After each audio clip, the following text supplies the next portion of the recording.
Hello, friends. Welcome to another edition of Formation Investment Academy. पिछले video में हमने डेब्ट इक्विटी रेशियो के बारे में बात की थी. जस्ट टू रिकैप के डेब्ट इक्विटी रेशियो जो है वो नॉर्मली एक 1.5 to 2 को kind of not very risky गिना जाता है. But for you and me I think the best डेब्ट इक्विटी रेशियो इज़ 0.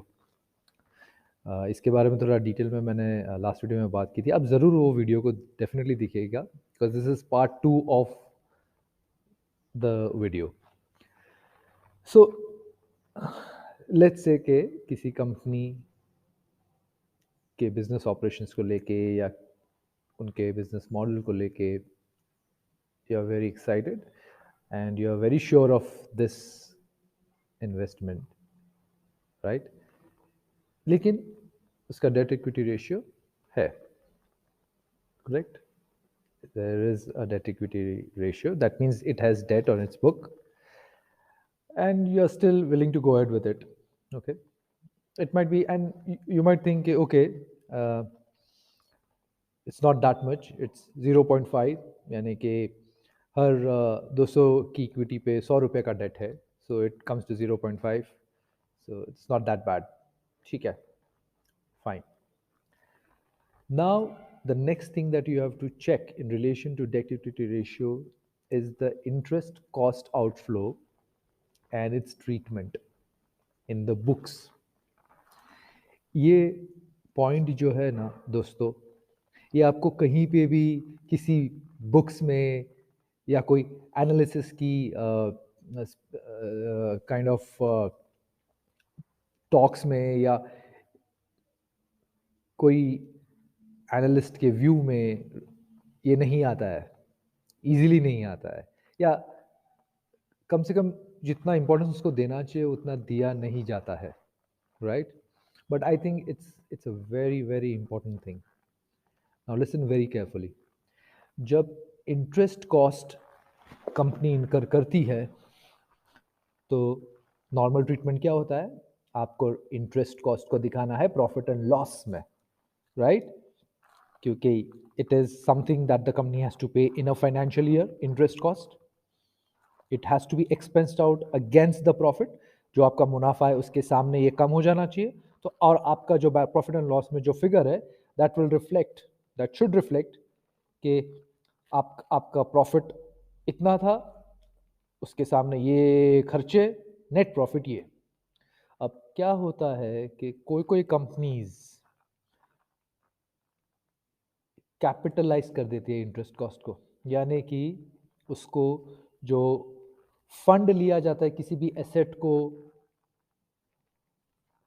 लेने के लिए, सपोज के लैंड लिया या बिल्डिंग ली, वो आप कर्जे पे लेते हैं और जो आपको ब्याज देना है उसके ऊपर वो वो उसके टोटल कॉस्ट में ऐड कर देते हैं. तो क्या होता है, प्रॉफिट एंड लॉस में वो इंटरेस्ट नहीं आता, वो इंटरेस्ट एक्सपेंस नहीं आता, वो ये कैपिटलाइज हो गया, ये जो आपकी जो ये एसेट है उसमें वो ऐड हो गया और एसेट की वैल्यू इन्फ्लेट हो जाती है बैलेंस शीट में. अभी इसका प्रॉब्लम ये है कि आपका जो नेट प्रॉफिट फिगर है that is not reflecting the correct position. वो इन्फ्लेटेड है टू द एक्सटेंट आपने इंटरेस्ट कॉस्ट को प्रॉफिट एंड लॉस से हटा के कैपिटलाइज कर दिया है, करेक्ट? ये जो प्रैक्टिस है इन्फ्लेशन, ये इंटरेस्ट कॉस्ट को हटा देने की, that is the companies do this for variety of reasons. एक होता है आपका एसेट इन्फ्लेट हो गया, दूसरा होता है एक विंडो ड्रेसिंग करके आपका फॉर द पर्टिकुलर पीरियड या फॉर द पर्टिकुलर क्वार्टर वो आपको एक अच्छा दिखता है कि ये प्रॉफिट अच्छा कमा रही है. लेकिन जिस कंपनीज ने सब्सटेंशियल डेट लिया होता है और सब्सटेंशियल इंटरेस्ट कॉस्ट उसके ऊपर इनकर कर रही है, अगर वो इंटरेस्ट कॉस्ट को आप कैपिटलाइज करने दोगे वो कंपनियों को, तो वो नेट प्रॉफिट आपको कैसे बराबर से बता पाएगी? मेरे लिए दो दो it is allowed in the accounting standards, it is allowed under certain circumstances capitalization of cost. मैंने ये ऑब्जर्व किया है कि even for day to day operations के लिए जो लोन लिए जाते हैं उसका इंटरेस्ट भी कंपनियां जो है कैपिटलाइज कर देती है। आपने कॉर्पोरेट हेडक्वार्टर्स बनाए, उसके लिए आपने लोन लिया और उसका इंटरेस्ट कैपिटलाइज आपने किया, तो मैं समझ सकता हूं।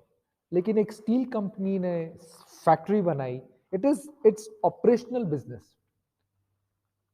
तो इन माय व्यू, जब एक स्टील कंपनी एक फैक्ट्री बनाती है या लैंड लेती है, वो उसके ऑपरेशनल बिजनेस के लिए उसने ये कर्जा लिया है। उसी ऑपरेशनल बिजनेस की जो इंटरेस्ट कॉस्ट है, जो इंटरेस्ट जो है वो ऑपरेशनल एक्सपेंस है फॉर दैट पर्टिकुलर पीरियड, वो वहां का वहां ही एक्सपेंस हो जाना चाहिए, so that true profit and loss figure can come out for the company, right? So friends, ये बात छोटी है इंटरेस्ट कॉस्ट कैपिटलाइजेशन की, but it will show a lot to you about the management's thinking.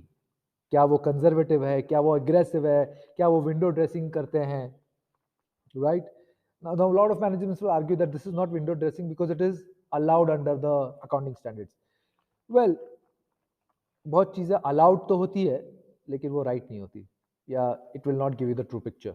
और वहां पे भी thin line है। एज आई सेड, अगर ऑपरेशनल एसेट है, उसके लिए कर्जा लिया है, तो उसके लिए जो इंटरेस्ट आप इनकर कर रहे हो वो एक ऑपरेशनल एक्सपेंस ही होना चाहिए, राइट? बहुत सारी फार्मा कंपनीज जब अपने फार्मा प्रोडक्ट्स के लिए उसको R&D या उसको बोलिए एक्विजिशन करती है कंपनीज का, it is in the day to day operational business में करती है, फिर भी वो इंटरेस्ट कॉस्ट जो है वो एक्सपेंस की जगह पे कैपिटलाइज कर देती है। So as I said in the previous video, friends, the best way out of this is to look at those many companies who generate good cash flows, who have no debt on their books। और अगर date है भी, ऐसी कोई कंपनियां में आप invest करते हो, तो डेफिनेटली वो इंटरेस्ट कॉस्ट को क्या ट्रीटमेंट देती है, डेफिनेटली वो देखिएगा, राइट? एक one of the well known pharma companies का 5,000 करोड़ का डेट है। वेल नोन फार्मा कंपनी है, 5,000 करोड़ डेट है। आप उसका इंटरेस्ट आउट को देखोगे तो 2% भी इंटरेस्ट कॉस्ट नहीं आता है उसको। 2% भी इंटरेस्ट कॉस्ट नहीं आता है उसको। 100 करोड़ भी नहीं भरती है वो इंटरेस्ट कॉस्ट। 5,000 करोड़ की लोन है उसके ऊपर, राइट? अभी जो भी रीजन हो, you have to dig further why it is. There could be something genuine, but the point is you have to dig it further, right? So with that, I end this video.